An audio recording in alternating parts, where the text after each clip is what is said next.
Hi friends. Welcome to my Yosinga Nesinga channel. Step 1. You will be receiving a message from the employer in Freelancer notifying that you have been selected for the project, and you will be asked to send the details of your username and country. After that, the conversations will be discussed only in mail, not in Freelancer website. Step 2. After you have sent your username, the employer will ask you whether you have any Skrill account or PayPal account. If not, the employer will ask you to open a new account in Skrill or PayPal. Step 3. After opening Skrill or PayPal account, you will be allotted the work by the employer, and they will not talk about the milestone payments. The employer will set the time range for your work, and you need to complete it within a stipulated time. Step 4. Once the work is completed, you will be mailing your completed work to the employer. You will be receiving the mail stating that congrats for your work and your accuracy is 98%. As a freelancer, you will be happy that you will receive your payments. But no. From here on, your real problem starts. How to identify scam in freelancers? Offline payment through PayPal/escape/RILL/BITCOIN. As a freelancer, you will complete the work and mail the project to the employer. If the employer asks you to pay the money via PayPal/Skrill/Bitcoin, never agree to send the money offsite. Once you agree, you won't get your lost money back. You will be unable to detect the fraud and leave you to higher risks. Offsite communication via Skype and other methods.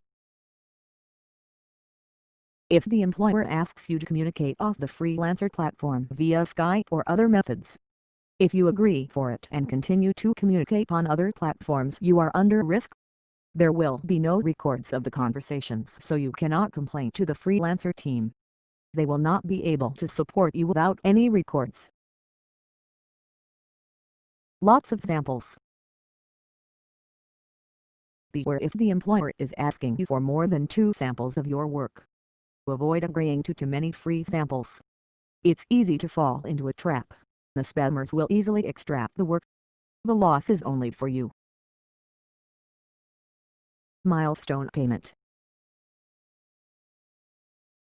If the employer doesn't start the conversation about milestone payment, or if the employer avoids questions about the payment, think twice before stepping into the project.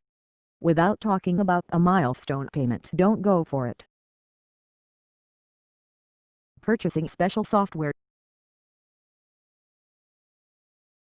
If the employer asks you to purchase a new software or any other equipment, it's highly a scam. Be sure to clarify this with the employer. If they still force you to purchase, don't fall in the trap. New employer. No profile information. Before getting into the project as a freelancer, we need to verify the employer's ratings, reviews and the payments.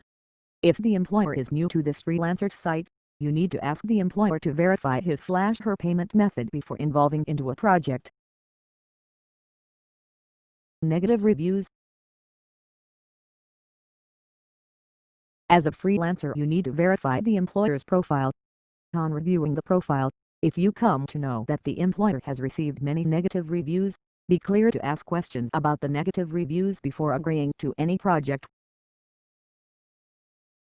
ID proof/other documents. If the employer asks you about your KYC details, or he/she is asking you to verify the documents, avoid starting a project with that employer, because freelancing employer will not ask about your details. Link with personal details.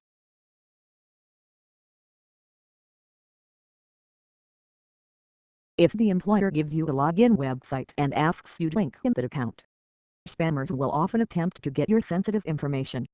So, beware of such employers' behavior before assigning into a project. As a freelancer, at one point of time you will report to freelancer website. A person in the freelancer platform will address your queries.